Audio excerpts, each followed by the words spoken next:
কৃষ্ণ এতিয়া পৃথিৱী আৰু ধৰ্মৰ কথোপকথন নামকৰণে সৈতে আমাৰ ছবি নামকৰণে তলৰ পদৰ যোগেদি আমাক কি ক'ব বিচাৰিছে শৌনক বদতি সুত কহিও সেহিহে কথা জাত আছে কৃষ্ণৰ চৰিত্ৰ শৌনকে সুতক আহ্বান জনাইছে কি বুলি যে সুত তুমি আমাক এনেকুৱা কথা কোৱা য'ত কৃষ্ণৰ চৰিত্ৰ জড়িত হৈ আছে আতেহে তাহাৰে কহিবা কথা কৃষ্ণপাদ পংকজৰ যিটো মধু পিয়ে প্ৰতিনিধ আৰু এনেকুৱা কথা কোৱা যি সদায় কৃষ্ণৰ মৌ পান কৰি থাকে কৃষ্ণৰ মৌ দৰে অমৃতময় কথা যি সদায় পান কৰি থাকে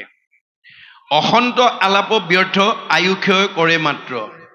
তোমাতো মানিলো এহি জানি যে অসন্ত কথা আমি যদি পৰ চৰ্চা পৰ নিন্দা পৰ সমালোচনা এইবিলাক কথা যদি আমি পাতো তেতিয়াহ'লে আমাৰ অকাৰণতে আয়ুষ নষ্ট হৈ যায় মনৰ ৰাখিব কথাটো আয়ুষ ক্ষয় হৈ যায় তোমাকো মানিলো এহি জানি যে তুমি কথা ক'ব পাৰা কাৰণে তোমাক আমি সন্ত মহন্ত বুলি ভাবি তোমাক মান্যতা আমি দিছো তুমি মহাভাগৱত তুমি মহাভকত কৃষ্ণ কথা অমৃতক অমৃতময় কৃষ্ণ কথা পিয়ায়ো আমাকো মহামানী আমাক এতিয়া তুমি কৈ পেলাই শুনোৱা পৰীক্ষিত নিৰ্পতিৰ কহিও চৰিত্ৰ যত নাহিকে ভকত টাংক তুল যে তুমি এতিয়া পৰীক্ষিত ৰজাৰ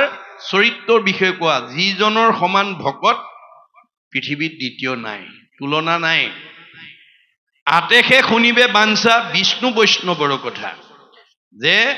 সুখ আৰু পৰীক্ষিতৰ মাজত যি আলোচনা হৈছিল সেইখিনি কথা আমি শুনিব বিচাৰো কৰৈ দুয়ো পাতেক নিৰ্মল আমাৰ সকলো বেয়া ভাৱ পাপ মানে মই কি বুলি কৈছো কুবুদ্ধি অসৎ চিন্তা অসৎ ভাৱনা অসৎ পৰিকল্পনা কুসংস্কাৰ অন্ধবিশ্বাস মনৰ সংকীৰ্ণতা কুপৰম্পৰা এইবোৰ পাপ এইবোৰ বেয়া ভাৱ আজি আপুনি মই ৰাতি টোপনি ক্ষতি কৰি আপোনালোকে ইয়ালৈ আহিছে কি কাৰণে কৃষ্ণ কথা শুনিব ভাগৱত শুনিবৰ কাৰণে যদি কোনোবাই ভাগৱত নুশুনি যদি গ্ৰাম্য কথা পাতি আছে তেতিয়া তেওঁক পাপে পালে তেওঁ কুবুদ্ধি তেওঁ বুদ্ধিটো সৎ নহল তেওঁ আহিছিলে কৃষ্ণ কথা শুনিবলৈ পাতি আছে গ্ৰাম্য কথা তেতিয়াহ'লে তেওঁ কুবুদ্ধি পাপে পালে তেওঁ আকৌ কৃষ্ণই অৰ্জুনক আকৌ কৈছে হেৰা এই যে আমাৰ এই নিমাইজান ৰাইজৰ দ্বাৰা অনুষ্ঠিত তিনিদিনীয়া ভাগৱত পাঠ আৰু এদিন মানে ভাওনা প্ৰদৰ্শন লৈ চাৰিদিনীয়া যি কাৰ্যসূচী তালৈ যিসকল লোকে আহি ভাগৱতৰ শুনিবৰ কাৰণে আহি সবেই যদি একেটা মনে শুনি দিয়ে সবকে যদি মই সমান পুণ্য দি দিব লাগে আৰু সকলোকে যদি মই বৈকুণ্ঠলৈ পঠিয়াই দিব লাগে মোৰ বজাৰখনেই বন্ধ হৈ যাব মোৰ মায়াৰ বজাৰখনেই বন্ধ হ'ব মই জীৱক লৈহে খেলা কৰি আছো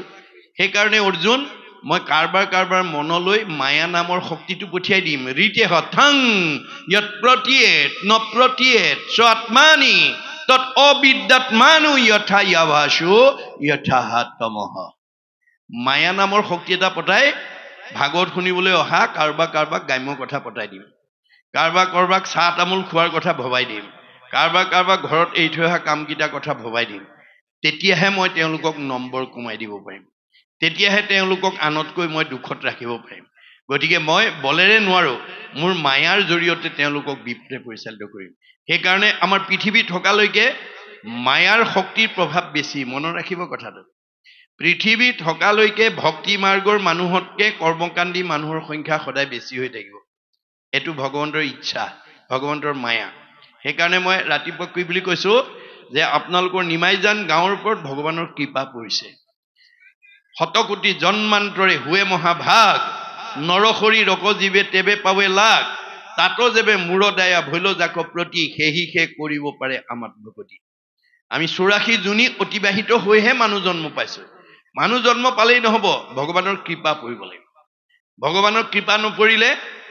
আপুনি ঈশ্বৰত ভক্তি কৰিব নোৱাৰে এই তথ্যবিলাক এই ৰহস্যবিলাক আমি কি কৰিব লাগিব ভাগৱত শুনি উদ্ঘাটন কৰিব লাগিব আৰু বেয়া এৰি ভালটো গ্ৰহণ কৰিব লাগিব গতিকে এতিয়া কৈছে যে পৰীক্ষিত নৃপতিৰ কহিও চৰিত্ৰ যত নাহিকে ভগত টাংক তুল যে পৰীক্ষিতৰ দৰে ভকতৰ তুলনা আৰু আমি আনক কৰিব নোৱাৰো আতেখে শুনিবে বাঞ্ছা বিষ্ণু বৈষ্ণৱৰ কথা কৈও দুয়ো পাতে কৰ নিৰ্মূল গতিকে ভগৱান আৰু ভকত মই ৰাতিপুৱা কৈছো আকৌ কৈছো পদবন্ধে কৈছো যে আপুনি নিমাইজান গাঁৱৰ কোনোবা এগৰাকী আই বা এজন বাপৰ যিসকলে ঈশ্বৰৰ কথা কয় বা শুনে তেনেকুৱা ভকতৰ এগৰাকী আয়ু ভকত হ'ব পাৰে এগৰাকী বোৱাৰীও ভকত হ'ব পাৰে যদি ঈশ্বৰৰ কথা পাতে আৰু শুনে গতিকে ঈশ্বৰৰ কথা যি পাতিব সি ডেকা ল'ৰাও ভকত হ'ব পাৰে গাভৰু ছোৱালীও ভকত হ'ব পাৰে বুঢ়া মানুহও ভকত নহ'ব পাৰে যদি তেওঁ ঈশ্বৰৰ কথাৰ প্ৰতি গুৰুত্ব নাই মনত ৰাখিব কথাটো গতিকে আমি বিষ্ণু বৈষ্ণৱৰ কথাৰে আমাক কি হ'ব পাপবিলাক নাশ কৰিব গতিকে তুমি এই দুজনৰ কথাটো কোৱা সিটো পৰীক্ষিত নৃপ জিনিলন্ত জম্বুদ্বীপ একলে কৰিয়া মহাগহ যিজনে অকলেই জম্বুদ্বীপ অধিকাৰ কৰিছে গোটেই পৃথিৱী জয় কৰিছে গতিকে হুয়া মহাশিষ্ট শান্ত কিবা হেতু তেজিলন্ত তৰুণ কালতে প্ৰাণ তথাপিও তেওঁ ডেকা কালতে কিয় প্ৰাণ ত্যাগ কৰিবলগীয়া হ'ল এই কথা কোৱা পাইলা ৰাজা জনম গতি কহিউক মহামতি আমাৰো সমস্তে টান কথা আৰু কেনেকৈ তেওঁ পৰম গতি লাভ কৰিলে সেই গোটেই বৃত্তান্তখিনি আমাক কোৱা যাতে আমি শুনি পেলাই আমি তাৰ পৰা আমি মুক্তি লাভ কৰিব পাৰোঁ কহিবাক লৈলা তথা শুনিও শৌনকৰ কথা অভিমন্যু পুত্ৰৰ চৰিত্ৰ তেতিয়া সুতে কৈছে হে শৌনক তোমালোকে অভিমন্যুৰ সুত পৰীক্ষিতৰ বিষয়ে শুনা উত্তৰৰ জীও ধন্যা ইৰাৱতী নামে কন্যা তেওঁ উত্তৰৰ জীয়েক ইৰাৱতী নামৰ এগৰাকী কন্যা বিবাহ কৰিলা পৰীক্ষিতে বিয়া কৰালে জন্মেজয় আদি কৰি উপজিল পুত্ৰ চাৰি জন্মেজয়কে প্ৰমুখ্য কৰি চাৰিটা পুত্ৰ তেওঁৰ জন্ম হ'ল কৰিলন্ত অশ্বমেধ তিনিবাৰ তেওঁলোকে অশ্বমেধ যজ্ঞ কৰিছে যাহাৰ যজ্ঞত আখি প্ৰত্যেক দেৱতা ৰাখি লৈলা ভাগ পূজা ভিনি যাৰ এই অশ্বমেধ যজ্ঞত দেৱতাসকলে নিজৰ নিজৰ পূজা গ্ৰহণ কৰিছিল কৃষ্ণৰ চৰণে চিত্ত নামেখে মধুৰ গীত যে আমি কৃষ্ণৰ চৰণত চিত অৰ্পণ কৰি যে তেওঁৰ নাম আমি মধুৰ গীত আমি পৰিৱেশন কৰিব লাগে গাব লাগে সদায়ে নচাৰে হৰি ৰখে সদায় আমি ঈশ্বৰৰ ৰস পান কৰি থাকিব লাগে ঈশ্বৰৰ কথা গাই থাকিব লাগে কৈ থাকিব লাগে শুনি থাকিব লাগে সন্তৰ সংগতি কিনি বাঢ়ে ভকতিত প্ৰীতি জগত ব্যাপিল যাৰ জখে যাৰ সন্তৰ সংগতিৰ প্ৰভাৱত ভক্তিৰ প্ৰীতি বাঢ়ি গৈছিল আৰু গোটেই জগতত তেওঁ এজন বৈষ্ণৱ ৰজা হিচাপে খ্যাতি লাভ কৰিছিল পুত্ৰবতে পালি প্ৰজা এহিমতে মহাৰাজা আশা সবে হস্তিনাপুৰতে এই ধৰণে তেওঁ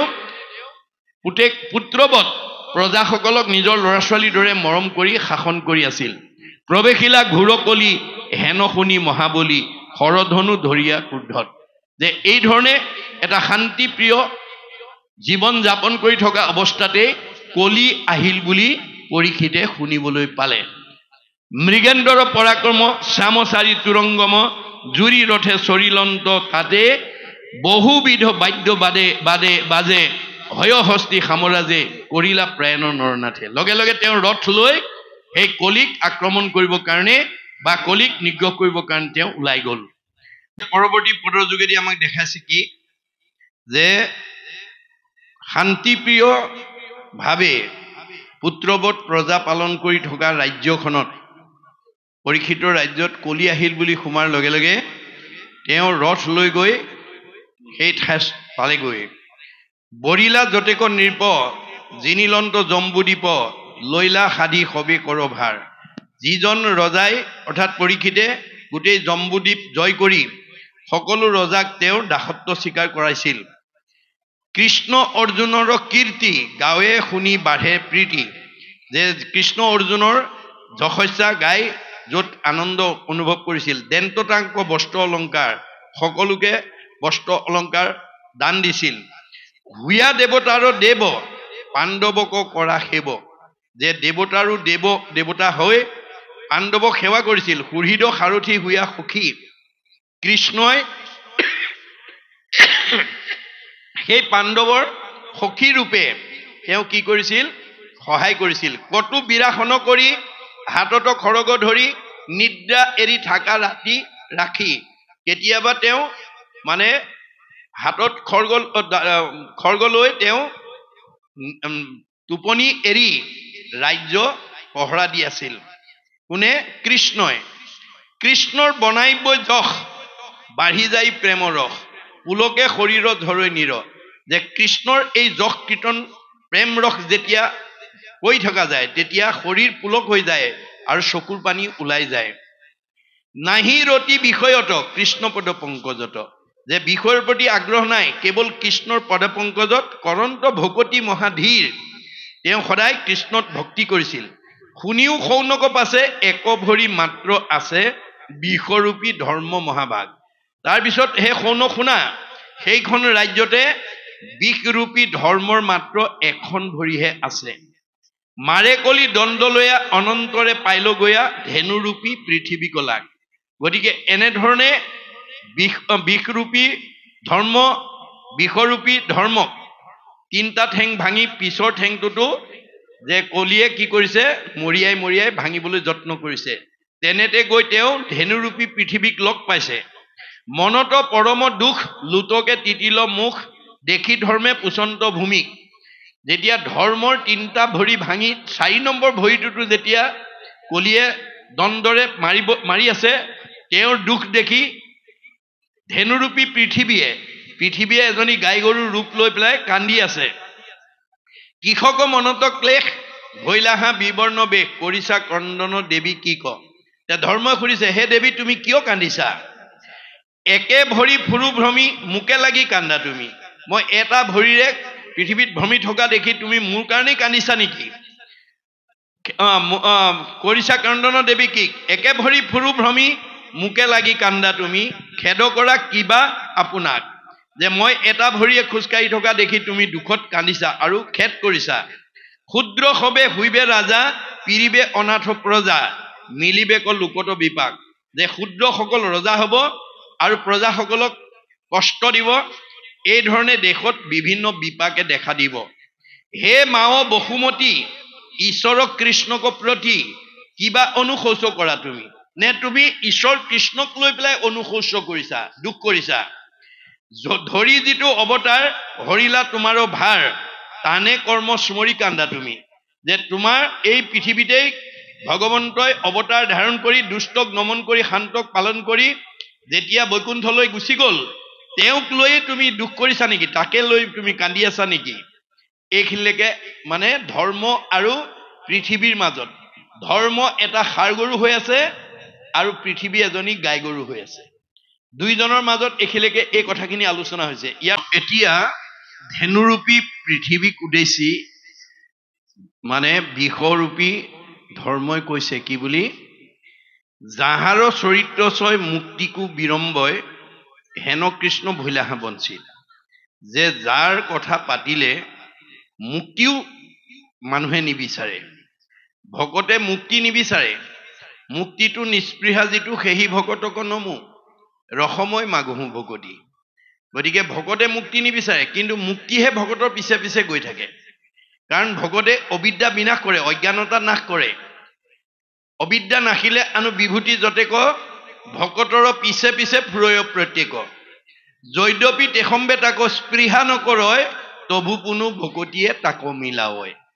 যে আপুনি ভক্তি কৰক, মুক্তি আপুনি বিচাৰিব, মুক্তিহে ভকতৰ পিছে পিছে ঘূৰি ফুৰে মোক লোৱা বুলি। আপুনি সৎ চৰিত্ৰৰ মানুহ হওক,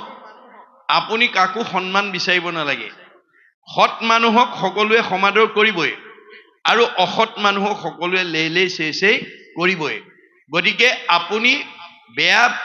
নিয়ম, বেয়া স্বভাৱ, বেয়া কৰ্মবিলাক এৰি ভাল হ'বলৈ যত্ন কৰক। আপুনি সন্মান বিচাৰিব নালাগে, সন্মানহে আপোনাৰ পিছে পিছে ঘূৰি থাকিব। এতিয়া কৈছে যে ভগৱন্তৰ চৰিত্ৰ যিসকলে গাব তেওঁলোকে মুক্তি নিবিচাৰে, হেন কৃষ্ণ ভৈলাহা বঞ্চিত। যে সেইজন কৃষ্ণৰ পৰা তুমি বঞ্চিত হোৱাৰ কাৰণে কান্দিছা নেকি? হৰিৰ বিৰহে ভূমি ভৈলা ক্ষীণ দেহা তুমি কিবা তাতে সুস্থ নুহি চিত্ত। যে ভগৱন্ত তোমাৰ বুকুৰ পৰা অন্তৰ্ধান হোৱাৰ কাৰণে তেওঁৰ বিৰহতে তুমি ক্ষীণাই গৈছা নেকি? গতিকে তোমাৰ চিত্তৰ সুস্থিৰতা হেৰাই গৈছে নেকি? তোমাৰো সৌভাগ্য জীৱা কালে হৰিলে কিবা। যে তোমাৰ জীৱনৰ যি সৌভাগ্য সেইখিনি কালে হৰণ কৰিছে। কহি উক দুখৰ বৃত্তান্ত গতিকে কি দুখত তুমি এনেকৈ কান্দি আছা মোক কোৱা ধৰ্মৰ বচন শুনি বসুমতী মনে গুণি কান্দি কান্দি তাংক বুলিলন্ত ধৰ্মৰ প্ৰশ্নত মানে পৃথিৱীয়ে কান্দি কান্দি কৈছে আপুনি জানাহা বাপ কি কহিবু হৃদি তাপ হে ধৰ্ম তুমি নিজেই জানা মই কিয় কান্দিব লগা হৈছে গোবিন্দে বঞ্চিত ভইলু লোক যে ভগৱন্ত জগতৰ লোকবিলাক এতিয়া ভগৱন্তৰ পৰা মানে বঞ্চিত হৈছে কৰিমুত নানা খেৰি প্ৰাণ কৃষ্ণ গৈলা এৰি মোৰ বুকুতে তেওঁ বহুত খেলি ধুলি আছিলে আৰু এতিয়া তেওঁ মোক এৰি থৈ গুচি গ'ল সি হেতু নখন্দে মোৰ সুখ সেইকাৰণে মই সুখত মানে বিবল হৈ গৈছো মোৰ মনৰ পৰা দুখ আঁতৰ হোৱা নাই ব্ৰহ্মা আদি দেৱলোক কৰে তপ চাহন্তুক যিজনক পাবৰ কাৰণে ব্ৰহ্মা আদি দেৱতাসকলেও তপস্যা কৰে আমাকো কৰ্তাক্ষে লক্ষ্মী মাৱে আৰু লক্ষ্মীয়েও যাক আৰাধনা কৰে হেন লক্ষ্মী হব এৰি হুয়া চৰণৰ চেৰি নিতান্তে পূজন্ত যাৰ পাৱে যে সেই লক্ষ্মীয়েও যাৰ দাসী হিচাপে পূজা কৰিছিল অৰুণ পংকজ পাও পৰশে উল্লসে গাও যাৰ ৰঙা চৰণযোৰ পঢ়ি মনত আনন্দ ভাৱ উদয় হৈছিল মুখ্যটো অধিক মিলৈ সুখ যে ভগৱন্তৰ যি একান্ত ভক্তি কৰিব তেওঁ মুক্তিতকৈও বেছি আনন্দ লাভ কৰিব পাৰিব হে বন্ধু কৃষ্ণ মুক গৈল তেজি নিজ লোক যে তুমি মোক মানে সেই কৃষ্ণই আজি মোৰ বুকৰ পৰা নিজ লোকলৈ গুচি গ'ল কি কহিবু বিৰহৰ দুখ এই দুখৰ কথা মই আৰু তোমাক কিমান কম পদ্ম জব বৰ্জ ধ্বজে অংকুশ অংকিত খোজে ভৈলু মই অতি অলংকৃত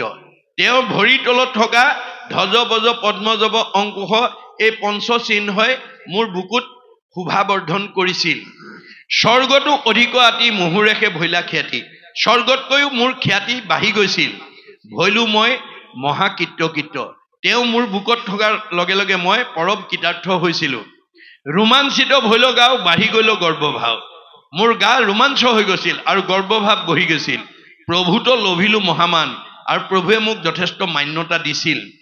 নসহিল অহংকাৰ কৰি মোক পৰিহাৰ এই মোৰ যে অহংকাৰ ভাৱ হৈ গ'ল সেইকাৰণে তেওঁ মোক এৰি থৈ গুচি গ'ল ভৈলন্ত বান্ধৱ অন্তৰ্ধান আৰু তেওঁ মোৰ চকুৰ আগৰ পৰা নাইকিয়া হৈ গ'ল অনেক দুৰ্জনৰ ৰাজা সাজিয়া প্ৰাৰম্ভে প্ৰজা মহন্তক কৰে অপকাৰ এতিয়া কৃষ্ণ বৈকুণ্ঠ প্ৰায়ণ হোৱাৰ লগে লগে এই বলৱান ৰজাবিলাকে প্ৰজাবিলাকৰ ওপৰত অত্যাচাৰ আৰম্ভ কৰিছে অসংখ্যাত অক্ষহিনী সংহাৰিলা ৰণে যিনি খন্দিলা আমাৰ মহাভাৰ অসংখ্য অক্ষহিনী ৰজাক তেওঁ নিধন কৰি মোৰ বুকৰ পৰা সেই দুখবিলাক অতৰাই দিছিল যিহেতু নিৰ্ভয় মনে বাপ তুমি ত্ৰিভুৱনে চাৰি ভৰি ভ্ৰমিলা আপোনে যিজন থাকোতে তুমি চাৰিটা ভৰিৰে মোৰ পৃথিৱীত ভ্ৰমণ কৰি আছিলা এইখিনিকে কৈছে কথাখিনি কৈছে যে কৃষ্ণ থকা সময়ত কলিয়ে কোনো ধৰণৰ প্ৰভাৱ পেলাব পৰা নাছিল দুষ্টই কোনো ধৰণৰ অত্যাচাৰ কৰিব নোৱাৰিছিল কাৰণ দুষ্টক দমন সন্তক পালন কৰিবৰ কাৰণে দুষ্কৃতি বিনাশ কৰি সংস্কৃতি প্ৰতিষ্ঠা কৰিবৰ কাৰণে ভগৱন্ত যুগে যুগে অৱতাৰ হৈ আছে হৈ থাকিব এই তথ্যটো দাঙি ধৰিছে ধৰ্মক উদ্দেশ্যি বসুমতীয়ে কৈছে যে হে ধৰ্ম যিজন ভগৱন্ত মোৰ বুকুত থাকোতে তুমি নিৰ্ভয়ে চাৰিটা ভৰিৰে খোজকাঢ়ি আছিলা আৰু সেইজন পৰম উপকাৰী প্ৰভু যেতিয়া গুচি গ'ল গতিকে মোৰ আৰু হৃদয় কেতিয়াও শান্ত থাকিব নোৱাৰে মই তেওঁৰ বিৰহতে মই কান্দি আছো সত্যভমা আদি কৰি যতেক সুন্দৰী নাৰী কটাক্ষতে গৰ্ব হুৱে হত যে সত্যভমা দৰে সুন্দৰী নাৰীবিলাকৰ যাৰ কটাক্ষত সকলো গৰ্ব নাইকিয়া হৈ গৈছিল কোন স্ত্ৰী আছে হেন সহিবে বিৰহ টান হেন নতু দেখো যে কোন স্ত্ৰীয়ে এনে এজন স্বামী নাইকিয়া হলে দুখ নকৰাকৈ থাকিব পাৰিব গতিকে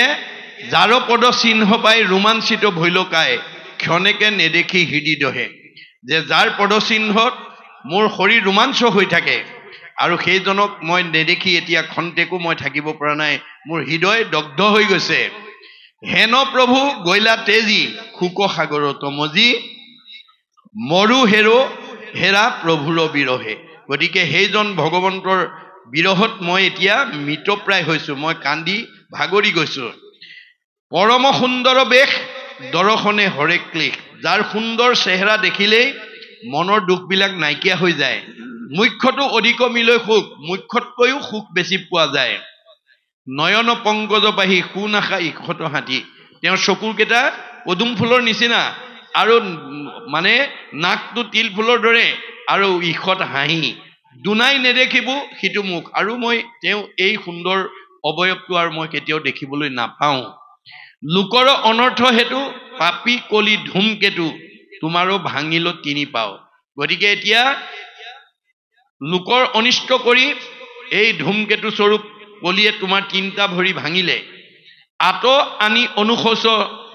তপ ভূত দায়া শৌচ, সমস্তে কৰিলা উচ্ছাদ। গতিকে ইয়াতে মই অনুতপ্ত হৈছোঁ যে তোমাৰ তপ আৰু ভূতদায়া শৌচ এই তিনিটা ভৰি তোমাৰ ইতিমধ্যে ভাঙিলে। তোমাৰ এষে চিন্তু মনে সিটো প্ৰভু অবিহনে কেনেমতে বৰ্তিব সম্প্ৰতি, যে সেইজন ভগৱান নাথাকিলে আমি এতিয়া কেনেকৈ ব্ৰতি থাকিম। এহি বুলি নমাই মাথ হা কৃষ্ণ প্ৰাণনাথ, ডাকিয়া কান্দিলা বসুমতী। এই বুলি তেওঁ হা প্ৰাণ কৃষ্ণ বুলি তেওঁ কান্দিবলৈ আৰম্ভ কৰিলে। ধাৰায়ে লুটক বহে ধৰ্মৰো হৃদয় দহে, যে মানে পৃথিৱীৰ কন্দা দেখি ধৰ্মৰ হৃদয়ো মানে দগ্ধ হৈ গৈছে। কৰিলন্ত বিলাপ লগতে, আৰু লগতে তেওঁ বিলাপ কৰিছে।